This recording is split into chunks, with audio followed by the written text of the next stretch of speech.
Bem-vindos a mais um episódio aqui do Café com Execução. A gente está no arquivo Decide 42. Hoje a gente vai mostrar para você como fazerem os seus funcionários executarem sem você ter que cobrar o tempo todo. Ontem a gente mostrou como a gente investigou a questão dessa semana, porque o empresário tinha a impressão de que o time não estava fazendo o que ele queria na segunda-feira, o problema era execução, eles não estavam fazendo, não estavam entregando. Na verdade, a gente viu, aprofundou e viu que o problema era processo. Ele tentou resolver treinando a equipe, mas treinou de um jeito errado, perdeu tempo. E hoje, na quinta-feira, aqui no episódio 45, pré-encerramento, porque amanhã a gente encerra e mostra o resultado. Ontem a gente setou até qual era a meta que a gente queria. A gente queria sair de 4, que a gente começou a medir, e ir para 7, pelo menos 7 casos, 7 tarefas resolvidas, de 4 para 7 tarefas resolvidas. Ele não tinha indicadores e começou a ter. E aí, eu vou pegar aqui no nosso livro, né, Execução Comercial na Prática, na página aqui, 91, na página 91, a gente tem aqui, ó, um desenho simples, bem simples, de como uma tarefa tem que ser executada. Então aqui em cima tem um desenho e aqui embaixo tem uma explicação. Em uma página, aqui eu consegui mostrar o que precisa, como que você faz uma reunião de vendas, o processo de uma reunião. Está em uma página, processo de uma reunião. Por que precisa ser simples assim o processo de uma reunião? Quando você faz algo que é simples, qualquer um consegue fazer. Você está fatiando. Eu fatiei por etapas a reunião.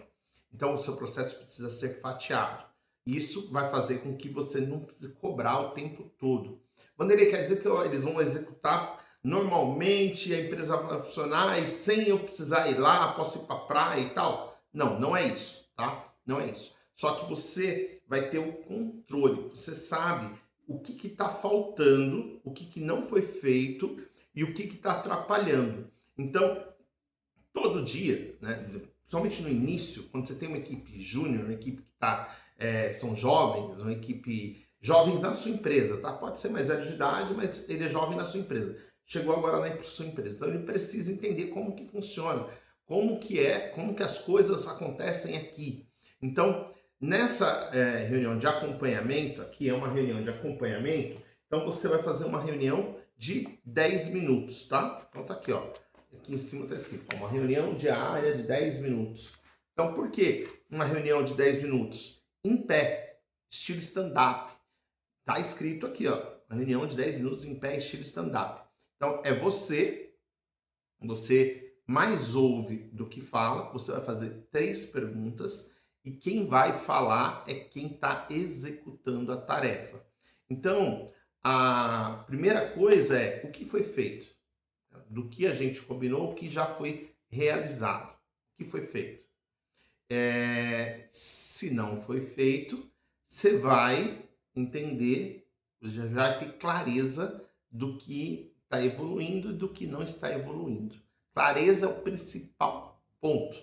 Tá? Clareza é o principal ponto para você conseguir avançar. Mas, Anderlei, isso é fácil para você que é engenheiro, né? Tá aí e tal. Isso é fácil. Não, isso é fácil para qualquer um que queira fazer. É simples. Melhor, eu vou usar a palavra. É simples de fazer. Uma reunião em pé com 3 perguntas. Não é simples de fazer? Você vai perguntar o que foi feito, ele vai falar, ó, eu realizei isso, com a lista de tarefas. A ata de reunião, ela tá com você. E aí você vai acompanhar, não vai microgerenciar. Ali fica de olho, se tá fazendo, opa, tá passando, e todo minuto tá olhando. Não, você vai ao final do dia, porque isso tem que acontecer durante a semana, ao final do dia você faz uma reunião de 10 minutos para ver o que evoluiu, o que foi feito, qual a oportunidade que tem de melhora no processo que você fez, o que pode te atrapalhar a não entregar no prazo e se houve algum imprevisto que impactou na execução. Então, é simples, né? O que você avançou, qual que é o que pode ter te atrapalhado, né? Se teve algum imprevisto e se você vai entregar no prazo ou não. Com essas 3 perguntas, você consegue criar uma ação futura e dá para dizer para ele qual é a prioridade no dia seguinte. Então, se o seu colaborador tem clareza da prioridade do próximo dia, é muito mais simples de ele executar. E é isso que está aqui no livro, né? Está aqui bem detalhado no livro. Aqui a ideia não é detalhar o que está no livro para você, mas é mostrar para você. Olha, existe um jeito de eu cobrar a minha equipe sem eu precisar estar lá em cima deles o tempo inteiro, microgerenciando. Como você faz isso? Você vai fazer uma reunião diária de 10 minutos, onde você vai ver o que foi feito, né? 3 perguntas, e o que foi feito, qual é o imprevisto que aconteceu, como que você pode melhorar o processo e qual a prioridade do dia seguinte. Tudo isso baseado em meta, em indicador, em processo, que ali ó, o processo estava escrito, em execução, se foi feito, como foi feito, e no final você faz uma análise do que foi feito. Então, o que o MIPEA, que a gente usa aqui, ele serve em qualquer ambiente, ele encaixa em qualquer ambiente, porque a metodologia não muda de acordo com a tarefa, continua sendo a mesma. Quando você tem uma tarefa para fazer, você tem uma meta, você tem um objetivo, você precisa ter indicador que você está caminhando, você precisa ter um processo de como fazer, você precisa saber fazer. E depois você precisa saber analisar aquilo que foi feito, para saber se está dentro da qualidade ou não, se está dentro do esperado ou não. E aí sim você vai conseguir gerenciar você fazer a gestão de tarefas da sua equipe. Não existe gestão de tempo, tá? Muitas pessoas falam disso. Gestão de tempo, você gera tempo. Não, o tempo é igual para todo mundo, 24 horas. O que você gerencia? Você gerencia as tarefas que serão feitas. Então, as tarefas, você precisa saber qual a tarefa que é urgente, que precisa ser feita aí agora, que se não fizer agora você vai ter problema. Você precisa saber qual é a tarefa que é importante de ser feita, mas não está urgente ainda. Urgente é algo que é importante e você deixou passar do prazo, né? Então você vai, as importantes são essas. E ela tem prazo para acontecer. Se ela não acontecer dentro desse prazo, ela vai virar urgente. Então eu não quero que ela vire urgente. Por isso que a gente tem prazo. As importantes têm prazo. Tem aquelas que você precisa fazer, mas não necessariamente você tem que executar. Você vai passar para alguém fazer. Para passar para alguém fazer, é o que eu te falei. Você precisa ter uma meta, indicador, processo, execução e no final fazer uma análise com essa pessoa. E combinar com ela como você vai acompanhar. Quando você combina com quando você vai acompanhar e como você vai acompanhar, a pessoa não se sente perseguida, ela se sente assistida, ela sente que você está servindo ela. E aí, se você está servindo ela, apoiando ela, ela vai se inteirar mais, ela vai ter mais vontade. E ela entende que a responsabilidade daquela tarefa é dela. Ela é responsável por fazer a tarefa. Não é responsável por fazer a empresa crescer, né, por diminuir lucro, né, diminuir prejuízo, né, diminuir despesa, aumentar lucro. Diminuir lucro é loucura, mas aumentar lucro, né, diminuir despesa. Essa é a função do dono. Gerenciar, a gestão, é a função do gerente. Ali, o executor, a pessoa que está na ponta, ela precisa saber qual é o processo que ela tem que executar e saber qual é a responsabilidade que ela tem dentro daquele processo. Se ela sabe qual é a responsabilidade dentro do processo, ela consegue ir para o próximo passo.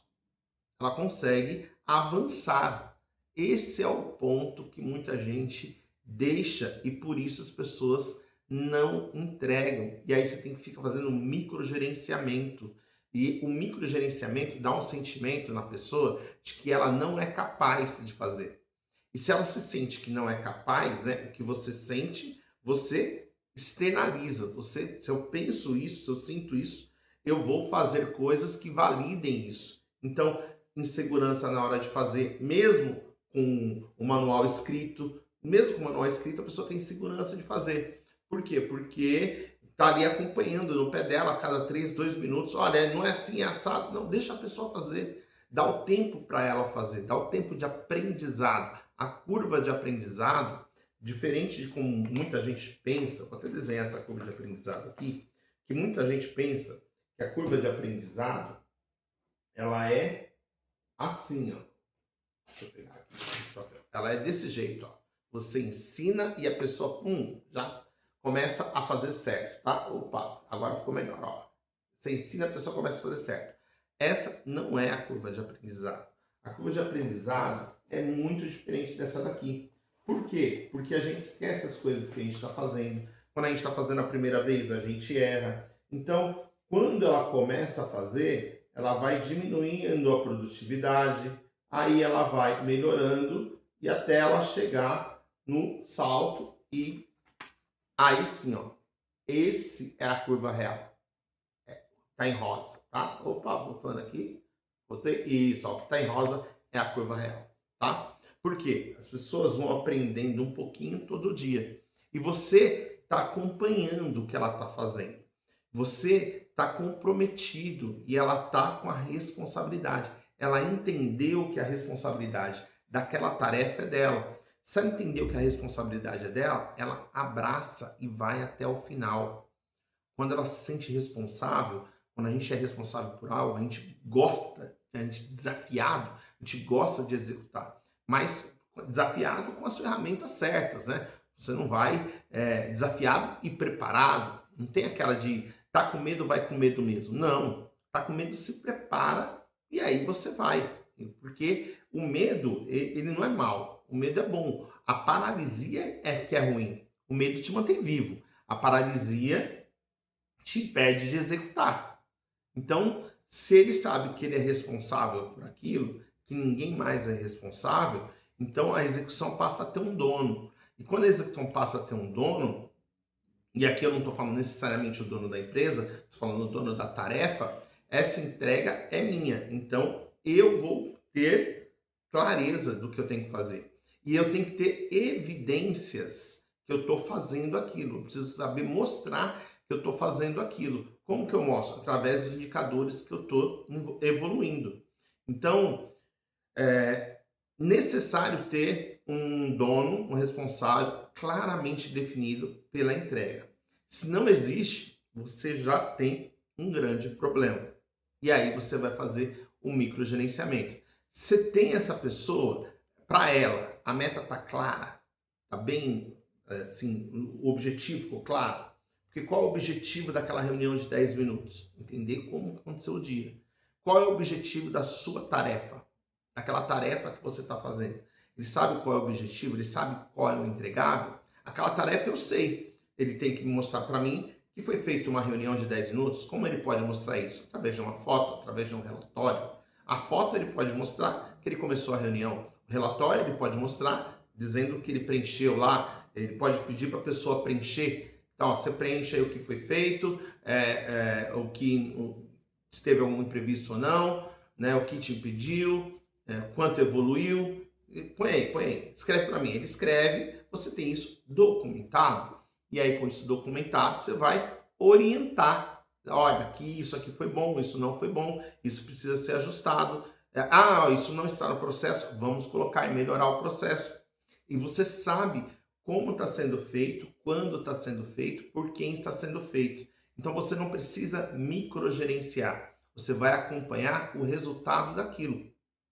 Então, se eu tenho, por exemplo, um professor que precisa que os alunos tenham aprendido tal matéria. E aí você vai, você entregou o conteúdo? Entreguei o conteúdo. Eles entenderam? Entenderam. Você fez uma confirmação para os alunos que ele entenderam? Você pediu para algum aluno explicar para ver se ele entendeu? Pedi, tal, beleza. Aí ele vai para a prova. Quando ele faz a prova mostra o que o professor fez, realmente, o processo que o professor fez foi um processo real para que o aluno aprenda. O objetivo é o aluno aprender, né? Aqui eu estou pegando um ponto de educação. Mas aí na sua empresa você pode, por exemplo, o objetivo pode ser emitir uma nota fiscal em 5 minutos, fazer uma ligação de follow-up, fazer um acompanhamento com o cliente, fazer um onboard, quando o cliente entra, a recepção desse cliente, separar o material para uma reunião, preparar a sala para uma reunião. Tudo isso precisa ter o que eu faço, como eu faço, indicador, uma evidência daquilo que foi executado.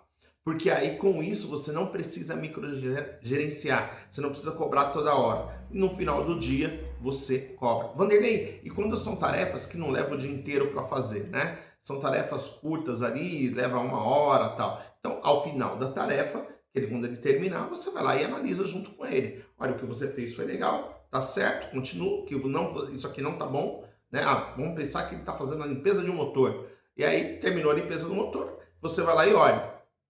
Vanderlei, essa limpeza leva 1h30. Então, se ela leva 1h30, com 30 minutos você vai lá e dá uma olhada. Por quê? Você já vai saber se ele organizou a área, se corre o risco do motor cair ou não. Você vai conseguir averiguar. Então, aí você vai ter que ajustar de acordo com a realidade da sua empresa e de acordo com a tarefa que você passou. Mas toda tarefa precisa ter um objetivo claro, que é a meta.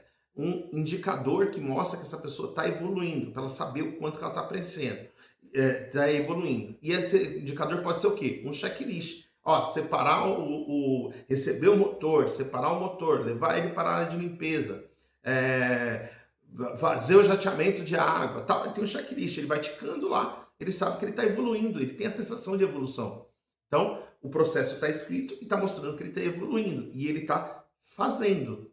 Certo? Ele está fazendo, ele está executando. Depois que ele termina, ele já vai ver, olha, aqui eu perdi muito tempo. Na hora de pegar o motor, eu perdi muito tempo. Eu levei mais 5 minutos só para pegar o motor. E isso atrapalhou, por isso que eu entreguei fora do prazo. Tem um jeito de pegar isso mais rápido, tem um jeito de fazer isso mais simples, tem um jeito mais adequado, a gente pode melhorar.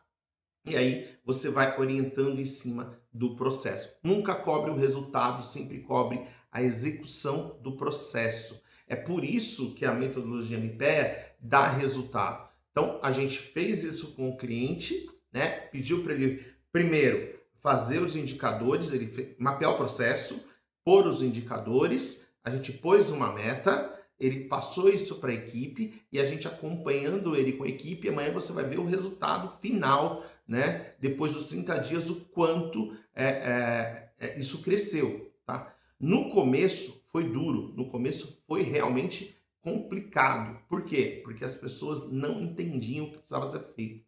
Então, a gente teve um trabalho maior de mostrar para a pessoa o que precisava ser feito ali no beabá mesmo, no ABC, porque elas não tinham clareza. Olha só, a clareza do processo estava fazendo o processo travar. Então, agora eles tinham clareza do que estavam fazendo, tinham a orientação e o acompanhamento.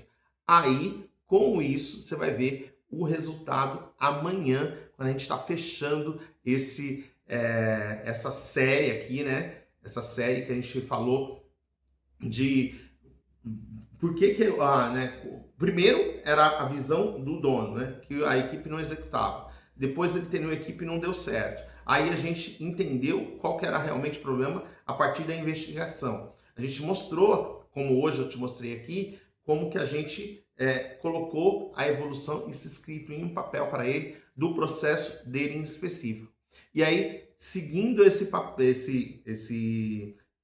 modelo, né, o do MPE, aplicado para aquela tarefa dele, amanhã você vai saber qual foi o resultado, o que aconteceu, o quanto melhorou, se a gente conseguiu ou não bater essa meta nessa tarefa com essa empresa. Okay? Se você ficou interessado em fazer o Decide, é muito simples, você clica aqui no link abaixo desse vídeo ou na bio do Instagram, se estiver vendo no Instagram, e você agenda o Decide com a gente. No Decide, a gente vai investigar na sua empresa qual é o ponto que está travando, impedindo a sua empresa de crescer, impedindo a sua empresa de vender mais, dar mais lucro, ou que pode reduzir custos na sua empresa. Você sai com um plano de ação para aplicar na sua empresa e resolver esse ponto específico. Você vai resolver a causa e não vai resolver o sintoma. que a maioria, né? Depois de 1000 decídios, a maioria a gente viu que os empresários tratam o sintoma, não tratam a causa e por isso ele volta a acontecer. Amanhã é o último episódio 46, né? 46 Café com Execução que a gente tem feito, o 5º episódio dessa temporada, e a gente fecha mostrando os resultados que a gente teve com esse cliente. Um abraço e até lá!